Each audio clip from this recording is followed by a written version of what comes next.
가 전한 거룩한 복음입니다. 주님 영광 받으소서. 가파르나움에서 예수님께서는 안식일에 회당에 들어가 가르치셨는데 사람들은 그분의 가르침에 몹시 놀랐다. 그분께서 율법 학자들과 달리 권위를 가지고 가르치셨기 때문이다. 마침 그 회당에 더러운 영이 들린 사람이 있었는데 그가 소리를 지르며 말하였다. 나자렛 사람 예수님, 당신께서 저희와 무슨 상관이 있습니까? 저희를 멸망시키러 오셨습니까? 저는 당신이 누구신지 압니다. 당신은 하느님의 거룩하신 분이십니다. 예수님께서 그에게 조용히 하여라, 그 사람에게서 나가라 하고 꾸짖으시니 더러운 영은 그 사람에게 경련을 일으켜 놓고 큰 소리를 지르며 나갔다. 그러자 사람들이 모두 놀라 이게 어찌된 일이냐, 새롭고 권위 있는 가르침이다. 저희가 더러운 영들에게 명령하니 그것들도 복종하는구나 하며 서로 물어보았다. 그리하여 그분의 소문이 곧바로 갈릴레아 주변 모든 지방에 두루 퍼져 나갔다. 주님의 말씀입니다. 그리스도님 찬미합니다.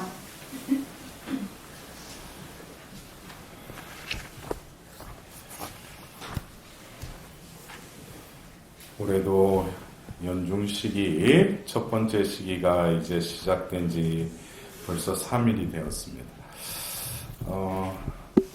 우리가 전례 시기에 연중 일주일 미사를 드렸어요? 연중 일주일 미사를 드렸어요? 예, 연중 시기가 뭐로 시작됩니까? 예, 주님 세례축일로 시작. 저한테 눈을 동그랗게 뜨고 저 신부가 뭔 저런 소리를 하나. 이게 우리가 대림식이나 사순식이 보면은 일주일이 있잖아요. 근데 연중 일주일은 없잖아요. 예? 그러나 연중 일주일은 바로 주님 세례축일입니다. 그래서 우리가 이 대림식이 또 성탄식이 또 그리고 이제 연중 시기가 시작되면서 예수님께서도 그 베들레헴에서 공적으로 드러내신 것을 기념하는 공연 대축일을 우리는 또 지냈고, 이제 본격적으로 이제 사생애가 아니라 공생애가 시작하는 그 기점을 바로 예수님의 세례축일로 이렇게 잡습니다. 우리가 세례축일날 세례를 받은 사건과 더불어서 예수님의 다시금 자신의 정체성이 드러난 것이죠. 그것도 예수님이 내가 하나님의 아들이라고 한 것이 아니라 하늘이 열리면서 비둘기 형상으로 내려온 하나님의 말씀을 통해서 이는 내가 사랑하는 아들, 내 마음에 드는 아들이다 하면서 이제 공생애가 시작되는 것이죠. 그렇다면 우리도 이 대림시기 또 성탄시기 우리가 오소서 주 예수님 해서 우리 가운데 오셨는데 여기서 어떻게 우리가 또 연중시기로 이어질 것인가? 결국 우리들도 그리스도인으로 부르심 받은 거.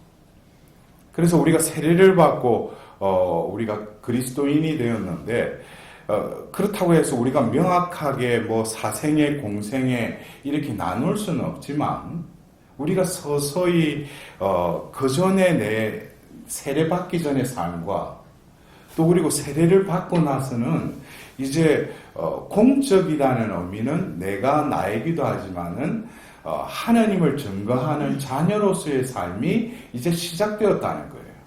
그래서 그러한 삶을 살려면은 예수님의 세례 사건 때 예수님의 정체성이 드러났듯이 나의 정체성도 어떻게 돼요? 드러나야죠. 그러면은 내가 그전에는 나로 살았다면 이제 하나님 자녀답게 산다는 것은 나를 통해서 무엇이 드러나야 되겠어요? 내 정체성이 바로 하나님께서 사랑하는 자녀다. 예수님의 하늘로부터 들렸던 그 소리처럼 너는 내가 사랑하는 아들. 그러면 내가 바로 그런 존재라면 다른 사람들도 나를 보면 어떻게 되겠어요? 하나님의 사랑하는 그 자녀로 느껴진다는 거예요.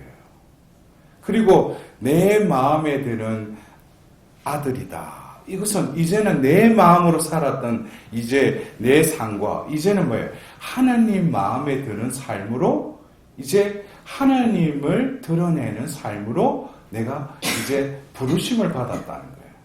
그래서 이 연중 시기는 우리가 일독서와 더불어서 예수님의 그 공생애의 말씀을 들으면서 나는 세례를 받고 이 세월이 이렇게 지났는데 나는 바로 2000년 전 그 공생활 중에 예수님의 말씀과 그 행적을 바라보면서 나는 얼마나 저 예수님을 닮아가고 있는가. 오늘 또 복음을 통해서 예수님이 바로 말씀하실 때 가파르나움이라면 그 갈릴레아 지역에 그래서 그 예수님의 어떤 그 자라오심을 아는 이들도 있을 거예요. 근데 그분의 가르침이 뭡니까? 몹시 놀랐다고 그랬어요. 똑같은 어떤 말인데 이게 나가는데 사람들이 권위를 느꼈다는 거예요. 예수님은 삼위일체적인 또 성령께서 함께 하셨고 아버지의 뜻대로 살아가시기 때문에 그 존재가 하나님의 신성이 드러나지만 사람들이 볼 때 권위를 느꼈다는 거예요. 그러나 이 예수님의 그 모습을 바라면서 나도 과연 다른 사람들이 보면은 뭔지는 몰라도 저 사람에게서 그 무언가를 느끼는가? 아니면 저 사람 보면은 어떻게 보면은 인간적이다 못해서 또 비인간적인 모습으로 똘똘 뭉쳐 있다면 저 사람은 뭐겠어요? 신자이긴 신자지만은 그 사람 말이나 행위를 통해서 하느님의 함께하심이 드러나질 않는 것이죠. 우리는 어떤 경우에 신앙생활을 하면서 그전에는 잠잠하던 게 신앙생활하면서 이렇게 시련이 닥치고 또 이렇게 세상적인 눈으로 보면 안 좋은 불운이 왜 이렇게 닥치는가. 근데 그것은 우리가 인지할 수 있는 어떤 한계를 뛰어넘는 하나님의 섭리가 있다는 거예요. 그것을 우리는 오늘 일독서의 사무엘 상건 어제부터 해서 우리가 이 사무엘 상건을 읽는데 어떻게 보면은 그 하나님께서 인간을 지으시고 나서 창세기 12장에 이제 아브라함을 부르시죠. 그때부터 이제는 뭡니까? 하나님 백성의 어떤 시대가 하나님이 적극적인 개입을 통해서 이제 시작되었다는 거예요. 아브라함을 통해서. 근데 아브라함 역시 부인을 통해서 애를 낳으려고 하는데 애를 못 낳잖아요. 75세 사는 동안에도 애를 못 가졌을 뿐만 아니라 또 하나님께 주신다는 그 아들도 100세가 돼서 주시잖아요. 그리고 이 아브라함 이후에 야곱도 그렇고 또 그 이후에 우리는 또 누가 있어요? 또 애를 낳는데 힘들었던 분이잖아요. 예? 기억나시는 분 안 계세요? 벌써 구약에서 신약으로 뛰어난 거예요. 그래서 이 아브라함부터 시작한 이 하나님의 준비하심은 결국 모세를 통해서 이제 그 백성을 이제 당신의 백성으로 이제 정식으로 공인하시죠. 그러면서 그들에게 계명과 율법을 주시죠. 그리고 여호수아를 통해서 이제 가나안 땅에 들어가는데 바로 그 판관기를 통해서 이제 계약 공동체 12지파의 그 하나님의 백성이 이제 공고히 섰는데 그들이 완전히 산산조각이 나죠. 근데 하나님은 또 다른 시대, 이제 하나님 백성을 이끌어가는 데 있어서 새로운 시대를 준비하면서 이 한나를 등장시키는 거예요. 근데 이 한나를 통해서 하나님이 바로 어제 우리가 들었던 사무엘 상근 1장 6절에 뭐라고 나와 있어요? 하나님께서 그녀의 태를 닫아 놓으셨다. 이거는 뭐냐? 하나님이 분명한 의도가 있다는 거예요. 이것을 통해서 아브라함을 통해서도 하나님께서 당신의 백성을 이제 준비시키기 위한 거기에서도 태를 닫아 놓으시죠. 중간마다 어떤 그런 하나님의 섭리가 흐르는 데 있어서 이끄심에 있어서 어떻게 보면 인간적으로 특히 유대 사회에서 여자가 아기를 못 낳는 돌개집이라고 해서 죄인으로 취급받았죠. 근데 그것을 통해서 하나님은 결국 뭐겠어요? 하나님의 후사, 하나님의 백성은 내가 허락해야지 이어갈 수 있다는 것을 이런 인간적으로 볼 때는 그 안 좋은 일, 어떤 불행일 수도 있지만 하나님은 그것을 통해서 당신만이 이 하나님 백성을 이끌어갈 수 있다는 거예요. 결국 우리가 신약을 여는 그 루카복음서에 보면은 예수님이 오시기 전에 바로 한 여인이 또 등장하죠. 엘리사벳이죠. 엘리사벳도 예수님을 준비하기 위한 한 인물을 그냥 내시는 게 아니라 태를 닫아 놓으시고 또 자비를 베푸셔서 그 태를 열면서 또 마리아의 그 또 잉태를 이어지는 것이죠. 그래서 우리가 이 하나님이 이 운용해 나가시는 이것은 어떻게 보면 인간적으로 보면은 불운일 수도 있고 어떻게 보면 시련일 수도 있는데 거기에서 뭡니까? 하나님이 의도하시는 것은 여러분들도 안 그래요? 일이 일사천리로 잘 순탄하게 흘러갔으면 좋겠죠. 하나님은 그렇게 해주고 싶어요. 그런데 하나님이 원하시는 것은 오늘 또 우리가 복음을 들으면은 해당에서 가르칠 때 어떤 사람이 어떤 말을 하는데 그 배후에 뭐가 있어요? 더러운 영이 있다고 그러죠. 그래서 우리 눈으로는 보지 못하는 어떤 영의 세계가 있다는 거예요. 하나님도 영의 존재이고 하나님의 자녀들도 그 영에 이끌리는 삶을 살도록 또한 부르심을 받다. 왜? 그가 하나님을 드러내려면 자기가 노력해서 드러내는 것이 아니라 그 영이 그 안에 머무르면서 그 영에 순응하는 영혼들에게는 어떻게 해요? 그를 통해서 하나님이 직접 역사하시는 것이죠. 그것이 하나님 방법 아닙니까? 그래서 우리가 인간적으로 보면은 시련과 어떤 그 불행이라고 그러지만 그 속에 하나님이 나를 선택하셨고 부르셨다면 분명히 눈으로 보이는 그 이면에는 하나님의 의도가 있다는 거예요.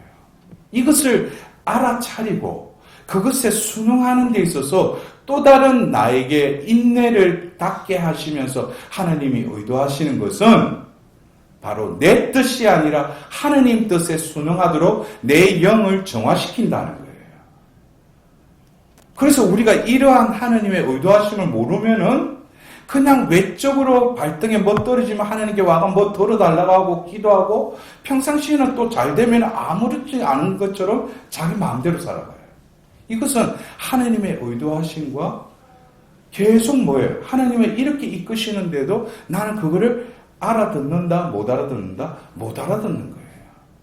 그래서 우리가 외적으로 드러나는 그 이면에 예수님께서 그 사람이 이야기를 하는데 그 더러운 영이 뭡니까? 하나님을 당신은 하나님의 거룩하신 분이라고 그분을 알아보잖아요. 알아보는 것으로 거쳐서는 안 된다는 거예요. 우리도 하나님을 아는 것으로 그치면 안 돼요. 뭘 많이 배웠다 해가지고 하나님을 안다는 것으로 그치는 것이 아니라 자기의 뜻, 자신의 그 영이 그 말 그대로 이 악령을 오늘 우리 복음에서는 무슨 영이라고 해요? 더러운 영이라고 그러죠. 그럼 더러운 영의 반대는 뭐겠어요? 깨끗한 영이죠. 더럽다라는 것은 무언가에 뭔가 이게 가미가 되고 뭔가 이렇게 섞여 있다는 거예요. 그래서 더러운 영에는 원래 하나님께서 영을 창조하실 때, 사람을 창조하실 때 당신의 영을 부어주셨죠. 그러나 결국 그 사탄은 교만이라는 것이 그 하나님의 영의 깨끗함에 이게 섞여버린 거죠. 결국 우리도 어떻게 보면은 내가 악습을 고친다, 내가 뭐 어떻게 하나님 안에서 회개의 삶을 산다, 어떤 행동의 수정과 더불어서 내 삶을 바꿔보려고 하기 이전에 어떤 신앙의 차원에서 보면 내 영이 정화되어야 된다는 거예요. 그 영 안에 섞여 있는 것들, 특히 뭡니까? 죄악에서 흘러나오는 여러 가지 영양권 안에서 오염된 그런 것들이 원래 하나님은 알도록 우리에게 그 부여해 주신 기능 중에 하나가 영의 기능인데, 영의 죄악으로 인해서 많은 것이 혼탁하게 되어버리면 하나님을 알려고 해도, 하나님 어전에 와서 말씀을 읽어도 이게 뭐예요? 하나님의 영이 그 안에서 활동하시지 못한다는 거예요. 거기에서는 다른 방법이 없죠. 철저한 회개의 삶을 회개의 은총에 의해서 응답드리고 하나님께 온전히 정화의 시기를 인내하면서 하나님이 이끄신 대로 내어맞게 돼요. 그런데 많은 경우 우리는 교회 안에서도 자꾸 정화를 시키시는 분은 하나님이신데 내가 자꾸 그것을 바꾸려고 그래요. 근데 그것은 때가 되면은 하나님께서 내 의지를 다시금 새로운 인간으로 살아가도록 그렇게 의지가 또 협력하게끔 하는 그 때도 있지만, 그 때 이전에 뭡니까? 하나님께 온전히 겸손한 자세로 영이 깨끗해질 때까지 계속 하나님께 기도하고 말씀 읽고 성사 생활을 하다면, 특히 고해 성사를 진실히 정직하게 하다 보면은 그 정화의 때가 금방 끝난다는 거예요. 그러면서 그 이후에 어떻게 돼요? 이제는 그 영의 그 성령의 이끄심에 순응하면서 이제는 더 이상 외부의 것이 뭡니까? 자기를 지배하지 못한다는 거예요.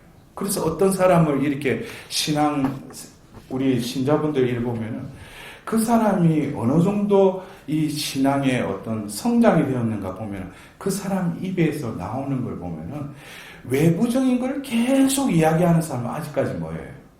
이 영의 이끄심에 아직까지 들어가지 못했다는 거예요. 근데 외부의 것보다도 자기 내면의 것, 하나님 뜻을 따르지 못하는 그것에 대해서 마음 아파하면서 그것을 뭔가 이렇게 중심 하재로 말하는 그런 분들은 뭐겠어요? 이미 그러한 단계까지 어느 정도 이렇게 진입을 했다는 거죠. 그래서 우리가 똑같은 일이라도 보이지 않는 어떤 영의 세계, 영의 세계는 또 하나님의 세계가 있는 반면에 하나님을 거역한 어둠의 세력이 있죠. 이것을 분별을 잘해야 돼요. 그래서 우리가 어떻게 보면은 이 고통이라는 거, 시련이라는 것은 우리 인간에게 있어서는 그 과정을 밖에 없다고 할 정도로 인간에게는 그 과정을 거쳐야지만이 우리 영이 깨끗해진다는 거예요. 그래서 어떤 경우에 우리가 살아가면서 예수님과 같은 그런 존재, 그래서 우리가 이 연중 시기를 시작하면서 그 예수님의 모습을 바라보면서 나도 의도하지 않은데 이제는 내가 아니라 예수님의 그 하시는 말씀이나 그 행위들이 서서히 나도 예수님을 닮아가구나. 이제까지 밖에 제3자로서의 예수님이 아니라 바로 대림 시기에 또 나로 살아왔던 나를 하느님 앞에서 또 무릎 꿇고 오소서 주 예수님 하신 것은 이제는 내가 사는 것이 아니라 예수님이 살아주시라고 오소서라고 그렇게 외쳤고, 또 어김없이 예수님은 우리 가운데 태어나셨을 뿐만 아니라 나를 대신해서 살아주겠다고. 더불어서 세례를 통해서 2000년 전 그 예수님의 세례 사건은 바로 나의 거듭 태어난 세례 사건을 통해서 나의 존재도 이제는 뭐예요? 하나님의 마음에 드는 자녀로서 하나님이 사랑하는 자녀답게 살아갈 수 있도록 하나님께서는 이 연중 시기를 통해서 다시금 나를 예수님의 존재로 변화시키도록 하나님께서는 이 연중 시기를 우리에게 또 펼쳐주신 거예요. 그래서 여러분들이 이제 사순 시기가 오기 전까지 이 연중 시기를 통해서 나는 얼마만큼 예수님을 닮아가고 있는가. 닮아간다는 것은 다른 말로 하면 뭐예요? 내 안에 하나님의 그 깨끗한 영, 거룩한 영이 함께 있다는 또 다른 반증이기도 해요. 여러분들도 진정으로 하나님이 함께 하시는, 그럼으로써 나를 보는 것이 아니라 나를 보는 이들이 하나님을 느끼고 하나님을 찬양드릴 수 있는 또 다른 하나님 자녀로 살아갈 수 있도록 이 연중 시기를 잘 보낼 수 있도록 하나님께 자비를 구하도록 합시다.